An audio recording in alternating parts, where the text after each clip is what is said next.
Ladies and gentlemen, welcome to Chanel Jasmine, the best novel Chanel for romantic stories.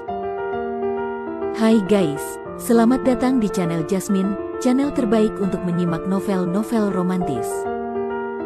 Mohon dukung channel ini dengan subscribe, like dan share video-video yang ada di channel ini. Terima kasih. Perintah Kaisar Naga bab 5189, 5190, 5191.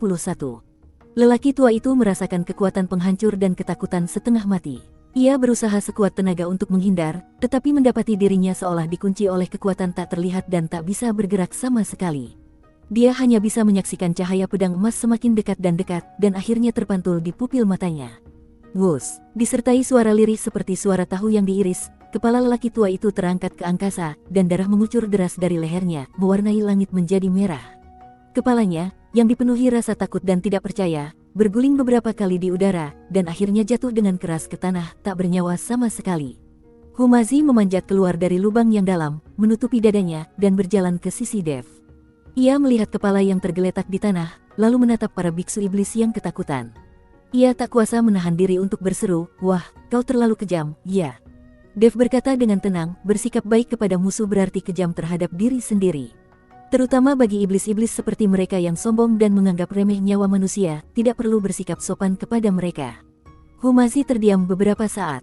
Tingkat prestise Dev benar-benar semakin tinggi. Tiba-tiba, ruang bergetar, dan kemudian seorang pria parubaya muncul di depan Dev dan Humazi. "Ras manusia, beraninya kau membunuh ras iblisku?" Pria parubaya itu menatap Dev dan Humazi dengan dingin. "Ini dia satu lagi." Dev terdiam. "Beraninya kalian berdua manusia bodoh memasuki negeri iblisku. Apa kalian mencari kematian?" Pria parubaya itu berkata dengan marah. "Master Hu, katakan padaku." Dev menatap Humazi. Humazi menghampiri pria parubaya itu dan berkata, "Ini tanah keluarga Huku. Orang-orang di sini manusia, bukan iblis sepertimu." Pria parubaya itu menatap Humazi, mengerutkan kening dan berkata, "Kamu omong kosong." Mendengar hal itu, Humazi menjadi marah, "Kamu yang omong kosong." Saat suara itu jatuh, Humazi melompat. Wajah pria parubaya itu berubah dan dia mengayunkan tangan kanannya dengan keras. Boom! Dengan suara dentuman keras, Humazi terlempar, tetapi pria parubaya itu juga mundur puluhan langkah. "Aku tidak menyangka manusia kecil sepertimu punya kekuatan sebesar itu." Ekspresi pria parubaya itu menjadi serius. Humazi hampir mati karena marah. Jika dia tidak bereinkarnasi berkali-kali dan kekuatannya tidak berkurang drastis, dia pasti sudah membunuh pria iblis di depannya sejak lama. Pria parubaya itu melihat Humazi benar-benar mampu melawannya secara langsung, dan kilatan keterkejutan melintas di matanya, tetapi segera digantikan oleh amarah. Ia mendengus dingin, dan energi iblis di sekitarnya melonjak, jelas bersiap untuk menyerang lagi. "Beraninya manusia biasa berkeliaran di wilayah klan iblisku. Kalau aku tidak menghancurkanmu sampai menjadi debu hari ini, aku takkan pernah bisa menghilangkan kebencian di hatiku." Sebelum dia selesai bicara, dia tiba-tiba mengangkat tangannya, dan sebuah bola api iblis hitam pekat mengembun di telapak tangannya, dan dia menamparkan Humazi dengan keras. Wajah Humazi sedikit berubah. Kekuatan serangan ini jauh lebih besar dari sebelumnya. Kekuatannya belum pulih, dan dia mungkin akan menderita kerugian besar jika melawannya secara langsung. Tepat ketika api iblis hendak menimpanya. "Berhenti!" Suara perempuan yang dingin tiba-tiba terdengar, lalu sesosok ramping muncul dari udara tipis di hadapan Humazi. Dengan lambaian tangan putihnya, bola api iblis itu langsung meleleh seperti es dan salju yang bertemu api. Wajah pria parubaya itu berubah drastis ketika melihat ini. Ia segera menarik tangannya dan mundur, memberi hormat dengan hormat penyihir. Dev memusatkan pandangannya pada orang yang datang. Ia seorang perempuan bergaun hitam. Kulitnya seputih salju, alisnya seindah lukisan, tetapi matanya sedalam jurang dan mengandung sedikit rasa dingin. Dia memiliki aura yang terkendali, namun memberi orang perasaan yang tidak dapat dipahami. Tingkat ketiga alam abadi bumi. Dev diam-diam terkejut. Kekuatan wanita ini mungkin jauh lebih kuat daripada pria tua itu. Wanita itu melirik pria parubaya itu dengan tenang dan berkata dengan nada dingin, "Siapa yang mengizinkanmu melakukannya tanpa izin?" Pria parubaya itu segera menundukkan kepalanya dan membela diri. "Penyihir, kedua manusia ini menerobos masuk ke istana iblis hitamku dan membunuh orang-orang kami. Aku hanya ingin memberi mereka pelajaran." "Memberi mereka pelajaran?" Wanita itu mencibir. "Kalau aku tidak datang tepat waktu, apa kau akan membunuh mereka begitu saja?" Dahi Jenderal Iblis Hitam dipenuhi keringat dingin dan dia tidak berani mengatakan apapun lagi. Wanita itu mengabaikannya dan berbalik menatap Dev dan Humazi. Ia menatap mereka sejenak, lalu akhirnya berhenti pada Humazi. Kamu bilang ini dulunya wilayah keluarga Humu. Humazi memegangi dadanya dan menggertakkan giginya, lalu berkata, benar sekali. Gunung Jiupan dulunya adalah tempat tinggal kaumku selama beberapa generasi.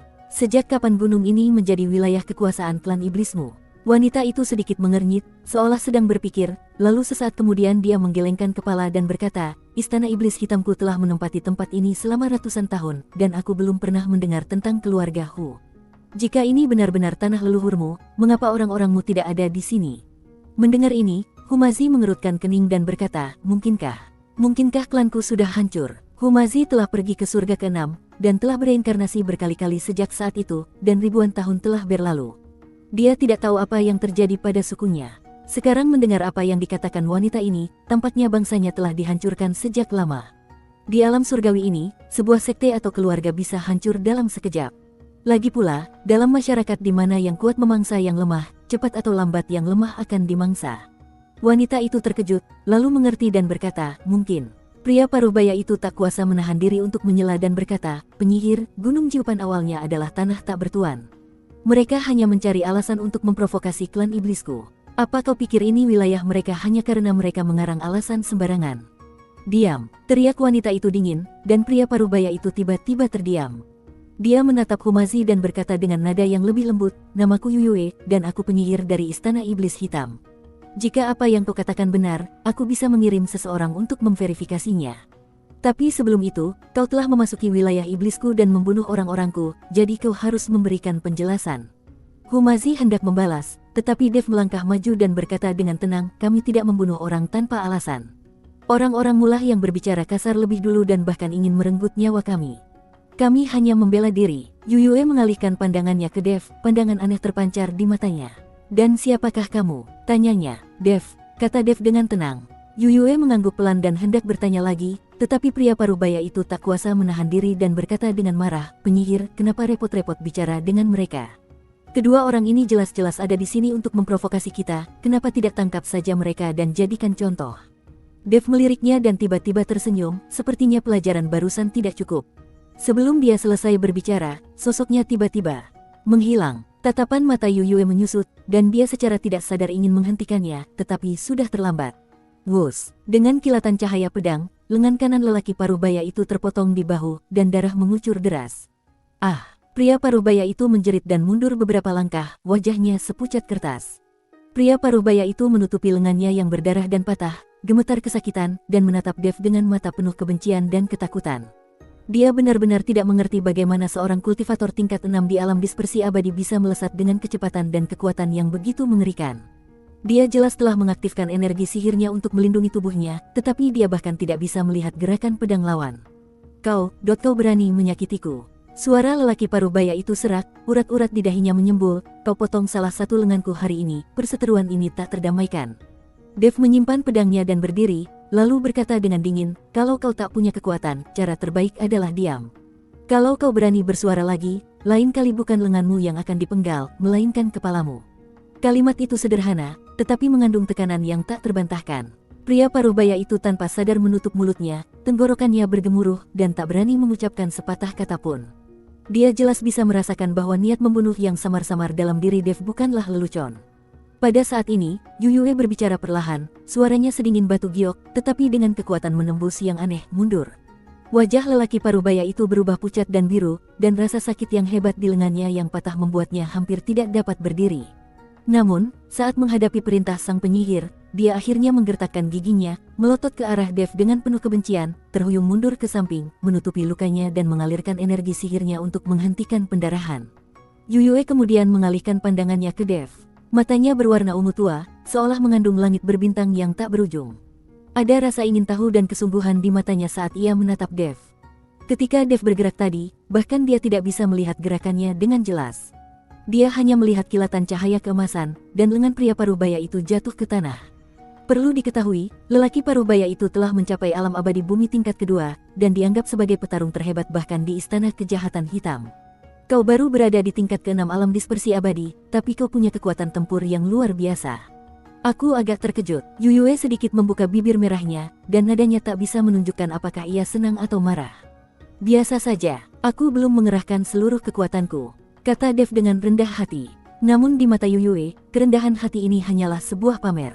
Humazi menyaksikan dari samping dengan takjub. Tadinya ia berpikir betapa hebatnya Dev membunuh seorang lelaki tua tingkat pertama Dewa Bumi, tetapi ia tidak menyangka bahwa menghadapi seorang kultivator iblis tingkat kedua Dewa Bumi, Dev benar-benar bisa mematahkan lengan kultivator itu hanya dengan satu gerakan.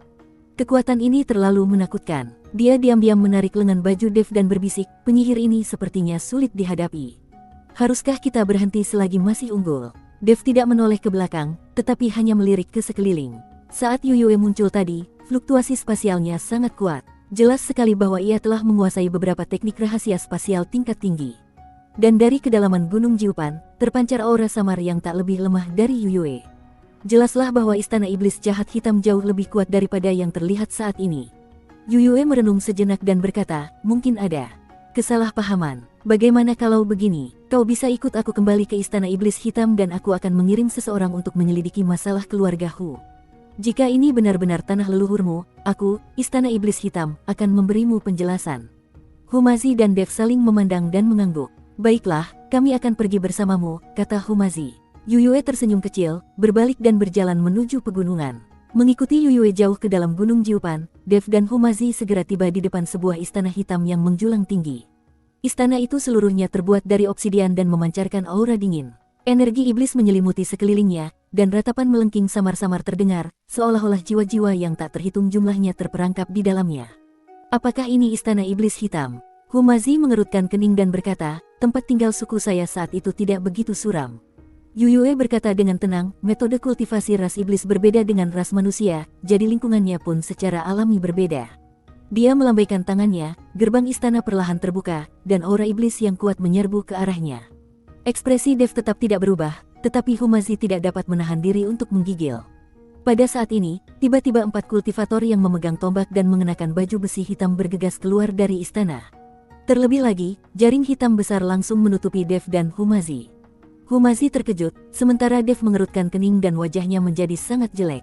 Wajah Yuyue juga berubah sangat buruk. Tepat ketika dia hendak berbicara, dia melihat seorang lelaki tua perlahan menaiki tangga batu aula, dan di sebelah lelaki tua itu berdiri seorang pria parubaya dengan lengan patah. 2 manusia kecil berani. Pria parubaya itu menatap Dev dan Humazi dengan sarkasme. Namun sebelum dia bisa menyelesaikan kata-katanya, sebuah cahaya keemasan menyambar dan kepala pria parubaya itu terlempar keluar. Jaring hitam yang menyelimuti Dev dan yang lainnya telah hancur pada suatu titik, dan Dev, yang memegang pedang pembunuh naga, berkata dengan suara dingin, aku paling benci orang yang bersikap dingin di hadapanku.